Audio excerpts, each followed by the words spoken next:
Makanya hanya tim kuasa hukum yang benar-benar terpercaya, solid dan akurat yang bisa melakukan itu. Dan itu adalah tim yang selama ini mendampingi saya.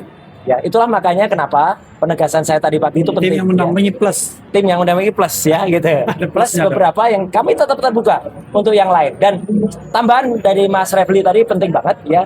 Itu sesama biskota dengan saling mendahului ya gitu. Apalagi sesama lawyer yang terikat dengan undang-undang advokat ya. Apalagi menyerang kliennya sendiri. Itu fatal ya akibatnya. Sehingga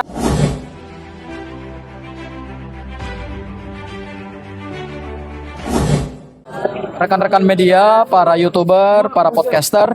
Jadi tadi kita sudah selesai melaksanakan sidang pra-peradilan dengan agenda mendengarkan jawaban dari termohon, yaitu penyidik Polda Metro Jaya, dan juga eksepsi dari turut termohon, yaitu pihak dari penuntut umum yang diwakili oleh Kejaksaan Negeri Jakarta Selatan. Nah, tadi sudah disampaikan jawaban, dan tentu jawaban yang disampaikan tadi kami diberikan hak hukum untuk kemudian memberikan tanggapan ya terhadap jawaban dari Polda Metro Jaya, kemudian juga eksepsi dari turut termohon, dan tadi akan dilanjutkan tadi arahan dari hakim berdasarkan tadi apa yang diputuskan hakim akan dilanjutkan jam 2 ya Mas Roy ya. Jam 2 mungkin saya tidak bisa menguraikan secara detail apa yang tadi disampaikan karena tentu itu nanti baru kami sampaikan dalam replik kami. Intinya adalah kami melihat bahwa apa yang diladilkan oleh pemohon tadi dan terutama oleh Polda Metro Jaya itu sebenarnya adalah untuk mendukung keterangan atau untuk mendukung penetapan tersangka mereka gitu ya. Jadi itu adalah sesuatu hal yang biasa di dalam satu penalaran argumentasi hukum ya, atau juga itu versi daripada Polda Metro Jaya, tetapi nanti kami tanggapi dalam replik ya Mas Roy ya, sehingga persidangan pra peradilan ini tentu akan berimbang ya, akan berimbang karena bagaimanapun juga hakim dalam membuat putusan akan melihat pada fakta persidangan dan besok baru dimulai dengan proses atau tahapan pembuktian. Sehingga kami menilai bahwa ya sudah, kami tetap menghargai apa yang disampaikan oleh pemohon dan turut termohon, tetapi secara materi perlawanan dalam pra peradilan ini akan kami jawab dalam materi replik. Seperti itu. Ya. Mungkin bisa dilanjutkan oleh Pak Yasena. Ya. Baik, terima kasih. Assalamualaikum warahmatullahi wabarakatuh. Salam. Jadi sidang ini adalah prapid yang hari kedua ya. Dari hari pertama itu hari Jumat, di mana hari kedua ini terkait dengan masalah jawaban dari termohon yaitu Polda Metro Jaya untuk menjawab permohonan prapid yang kami sampaikan pada hari Jumat kemarin. Nah, tadi sudah dibacakan semuanya terkait dengan pasal 32 ayat 1 Undang-Undang ITE ini. Di dalamnya ini memang ada sesuatu yang sebetulnya mudah dibaca gitu loh. Ini ada di sini yang berbunyi itu menambah, mengurangi, merusak, ya kan, menyembunyikan, mengapakan lagi gitu kan. Nah, di sini dokumen digital, informasi elektronik atau dokumen elektronik. Nah, sekarang masalahnya di mana? Yang dipermasalahkan kan ijazah analog. Nah, kenapa larinya ke Undang-Undang ITE digital? Di mana digitalnya? Oke, katakanlah katanya dirusak. Ada satu dokumen digital yang sama klien kami Bapak KRMT Rosuryo Noto di Projo, katanya dipotong gambarnya, fotonya, dirusak. Yang rusak apanya? Orang beliau tidak pernah ngambil dokumen analognya yang pemilik dokumen itu sendiri gitu loh. Kalau ada, ya kan? Nah ini yang jadi permasalahan. Nah sekarang pasal 32 ayat 1 makanya bunyinya kok ada penyelundupan pasal, ya kan? Yang tidak sesuai dengan fakta di lapangan, ya. Jadi di sini tidak ada penselancaran misalkan mengenai itu nggak ada ya kaitan dengan 32 ayat 1 ini merusak dokumen, menyembunyikan, menghancurkan. Ya mungkin kalau ada lagi pasalnya mengapakan gitu kan, nggak ada dilakukan ini ya. Ini inti permasalahannya. Nah kedua terkait dengan masalah tadi diserahkan bahwa ini sudah masuk ke ranah perkara pokok perkara persidangan, belum masuk pokok perkara persidangan ya. Yang ketiga tadi disampaikan bahwa ini masuk ke dalam Undang-Undang Nomor 8 Tahun 81 tentang KUHP. Ya. Sebetulnya kita bukan masuk ke situ, ya. 361 huruf angka huruf D ya, huruf D itu kalau pra peradilan sedang berjalan maka perkara pokok tidak dapat diperiksa. Statusnya udah masuk ke status terdakwa. Beliau udah masuk status terdakwa, bukan ke huruf A, ya. Ini saya luruskan aja, tapi nggak apa-apa lah. Itu hak menjawab, boleh-boleh aja, ya, boleh-boleh aja. Silakan aja. Ini yang sangat penting. Dan satu lagi, ada penangkapan. Ya, penangkapan itu tanggal 19 Juni dan penyerahan tersangka ini kepada kejaksaan itu tanggal berapa? Hari Senin, 3 hari. Jadi 19 tambah 3 berapa tuh? Nah, 22 bukan 19. Nah, ini apakah disengaja atau memang memberikan satu celah bagi kami? Terima kasih yang menyampaikan tadi ya. Sukses selalu. Mari kita junjung kebenaran ini setinggi-tingginya. Jangan sampai kebenaran itu tenggelam di atas segalanya. Terima kasih. Assalamualaikum warahmatullahi wabarakatuh. Saya kembalikan ke Pak.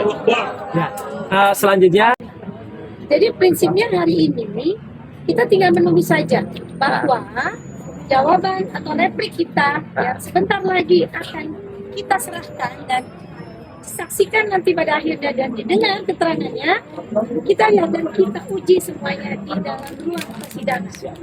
Saya pikir begitu ya, Pak. Ya? terima kasih Bu Ayat. Mas Refli. Apa yang mau diomongkan? Ya tadi ya. Ya, kawan-kawan semua, tadi saya tidak mengikuti sidang karena saya ke Kejaksaan Negeri Jakarta Selatan mengambil berkas, berkoordinasi dan ambil berkas, dan kita sepertinya harus mengecek kembali apakah berkas yang diberikan itu lengkap atau tidak. Karena berkas yang diberikan itu baru sebatas berita acara BAP. Padahal harusnya ya berkas perkara itu lengkap, termasuk laporan polisi Jokowi dan lain sebagainya harusnya diberikan kepada kita, karena itu menjadi hal yang penting bagi kita untuk melakukan pembelaan. Nah, mudah-mudahan nanti kita akan lihat, kita daftar apakah jumlah saksi dan ahli yang diserahkan kepada kita, yang sudah diperiksa BAP, itu sama persis dengan apa yang disebutkan di dalam jawaban termohon jumlahnya. Nah, itu nanti kita cek ya, karena saya sudah baca tuh. Tetapi komentar saya singkat saja. Kalau saksi ratusan, ahli puluhan, 26 tadi ya dia sebutkan, kemudian saksi ada lebih dari 100, maka pertanyaan kita adalah kualitas kesaksian dan keterangan ahlinya seperti apa? Apakah itu memenuhi kualifikasi untuk digunakannya pasal 32 ayat 1? Jangan lupa pasal 32 ayat 1 itu adalah tindakan-tindakan yang spesifik yang dilakukan oleh Mas Roy. Lalu kemudian dokumen milik Jokowi, so-called seperti itu, menjadi rusak atau hilang. Nah, apakah Mas Roy melakukan hal seperti itu? Kita tentu tidak masuk pokok perkaranya, tetapi adakah saksi atau ahli yang bisa menerangkan bahwa Mas Roy bisa melakukan itu, perkara kemudian keterangan ahlinya benar atau tidak, kita tidak persoalkan. Tapi apakah ada yang menerangkan itu? Adakah saksi yang menerangkan bahwa Mas Roy melakukan tindakan-tindakan sehingga kualifikasi pasal 32 ayat 1 itu terpenuhi? Jangan lupa, pasal 32 ayat 1 Undang-Undang ITE, Undang-Undang 11 2008 dan belum pernah dilakukan perubahan, itu memberikan ancaman hukuman 8 tahun penjara. Dan itu tidak sedikit, bayangkan. Kasus pencemaran nama baik dan fitnah yang semuanya defamation law ini, yang semua ancaman hukumannya di bawah 5 tahun, tiba-tiba muncul pasal 8 tahun dan 12 tahun penjara. Nah, ini yang nggak masuk akalnya.